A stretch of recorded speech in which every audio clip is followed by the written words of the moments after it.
Twogerera ye omukulu Alien Skin essaawa eno ali mabega wa mitayimbwa oluvannyuma lw'okukwatibwa ku nsonga z'omwana Joram eyafiiridde mu maka ge ate mpozi n'ensonga endala ez'okukuba abasawo ku ddwaliro lya Nsambya. Kigambibwa nti omukulu ono basazeeko eddwaliro lya Nsambya olunaku olw'eggulo era ng'abasawo n'abasirikale abakuuma eddwaliro lino babalese nga babakubye bubi nnyo ddala. Nabikulaze byonna mu kavidiyo akavuddeko era we twogerera essaawa eno Alien Skin poliisi yo emaze okubeera nga mwanattu ekakasa nti ali mu mikono gye. Ono yakwatiddwa era essaawa yonna wakusimbibwa mu kooti abeere ng'agasimbagana n'omulamuzi. Mu butuufu ekikolwa ekyakoleddwa abavubuka ba Alien Skin nga ne Alien Skin yennyini kigambibwa nti yabibaddemu era yabaddewo ng'abaana be bakuba abasawo. Kikolwa kyabadde kikyamu nnyo nga bw'okiwulira era mu butuufu poliisi singa ebadde tevuddeyo ku nsonga zino abantu babadde bagenda kwekyanga. Alien Skin jjukira waliwo ebizze bikolebwa bingi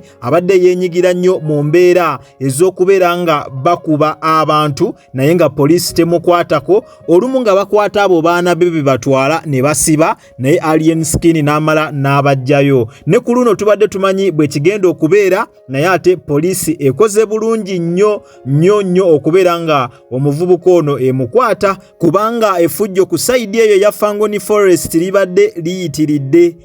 Ate nga bafuuka bannaatagambwako kwegamba nga tebabagambako nga bakola kyonna kye baagala. Kale kankuwa akatambi n'oluvannyuma tweyongere. Poliisi zaffe okuli ey'Ekatwe ne Kabalagala bali mu kunoonyereza ku misango ebiri omuli ogw'okuba nti nno abanoonyereza ku kigambibwa nti ttemu eryatuusiddwa ku mwami Tumwesigye Joram emyaka 28 n'obubbi okukuba omu ku basawo abakola ku Nsambya Hospital n'abasirikale babiri abakola ku Nsambya Hospital aba security.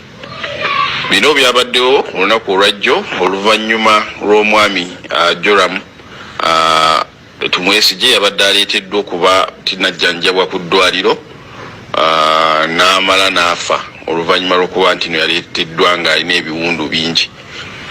Basikaali bategeeza nti abantu abatannategeerekeka naye nga basobodde okwogeramu erinnya limu nti Alien Skin baleese omuntu ono okuba nti nafuna obujjanjabi bo kibalumiriza nti yabadde ava mu kabenje ka mmotoka. Omuntu ono olwamaze okufa kigambibwa bakakkanya ku musawo ne bamusaba ebiwandiiko byabadde ajjanjabirako omwami ono.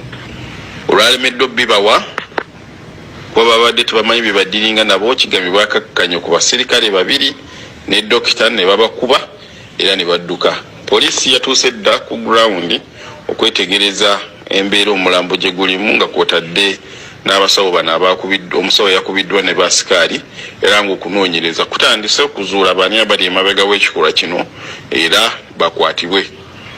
Kunoonyereza Abuterevu oyo nno gw'ova okuwulira ye mwogezi wa poliisi Luuko Wesigire era nga ebigambo bye mubyewuliriddeko ng'akakasa odiyo ako kabadde ka mabegakoko nga Alien Skin tebanaba kulabika nga mwanattu bamukwata. Kakati kitegeerekese nti neyafiiridde ewa Alien Skin bandi banno nga mu ngeri emu oba endala batemudde mutemule. Luno nno olwalumbye Alien Skin lugenda kuba luzibu nnyo nga bw'okiwulira. Ensonga zirimu n'omuntu nno okuttibwa. Katulinde tulabe wa ate gye binaggwera. Kankulage ne katambi akalala.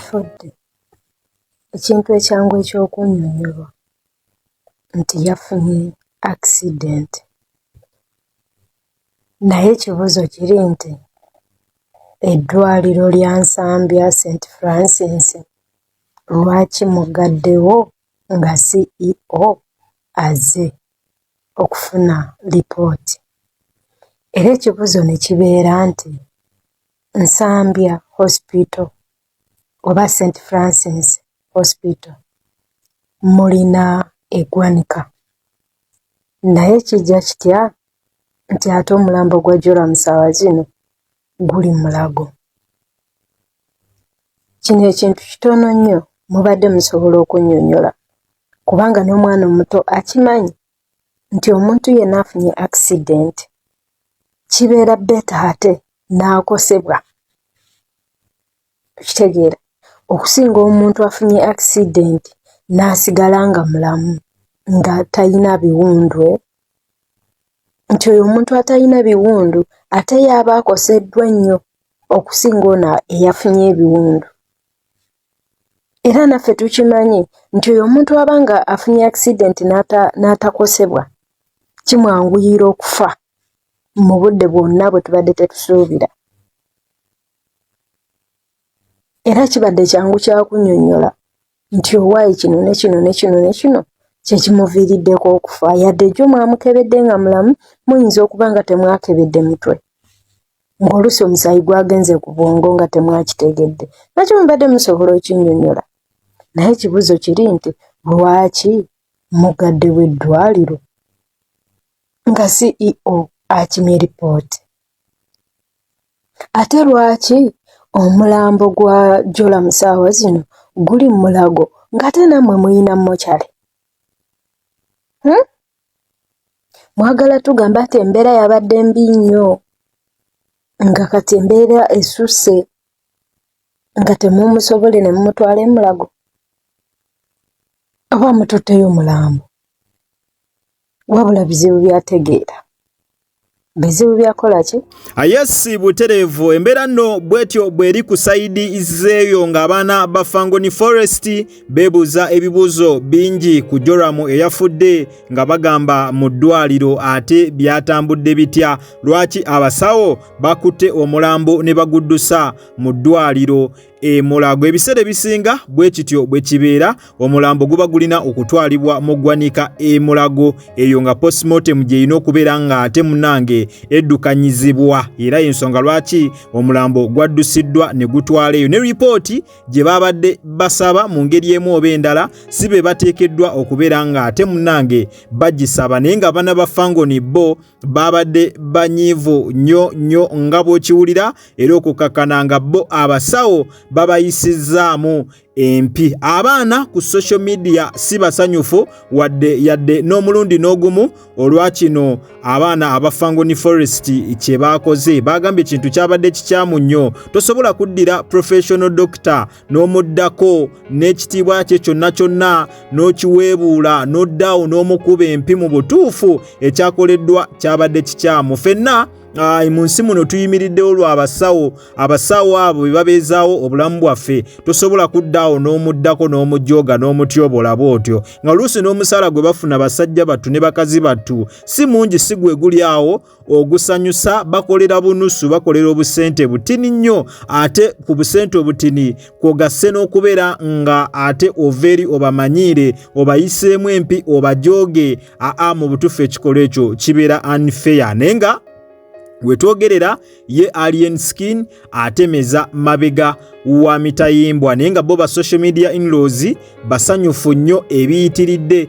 olw'okubeera mbu Alien Skin akwatiddwa anti abadde afuuse n'antagambwako nga ne wabaako ekikolebwa bavubuka be bakwata ne babasiba ate ye ne bamuleka n'alya butaala era mu nnaku ntono nnyo abavubuka be bw'atyo n'agenda n'abeera nga abataasa n'abayimbula ne bavaayo nga ye takwatiddwako era ekituufu kyo poliisi ekoze kirungi nnyo awo naye ajja kubeera nga amanya nti amateeka weewaawo gasobola okumukwatako ne bw'aba akoze eki oba ki gasobola okumukwatako ne gamuvunaana kale nno embeera bwetyo bwe badde sayidi zeeyo naye nga zo updates weekumire bwekumizi ku mukutu tukyakomawo na nnyingi nnyo ddala nyongera okujjukiza nti obadde kujjika media era nga gwe wenna atanaba kulabika nga osubscribinga genda maaso subscribinge olaikinge okomentinge ate era osharinge tewerabira kutandinga o notification bell yo buterevu ojja kubeera nga ofuna notification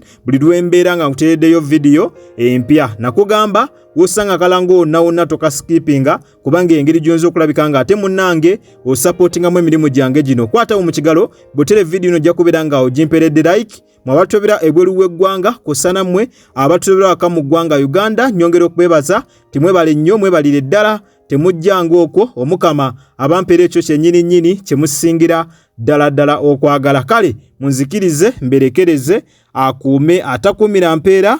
Mweraba.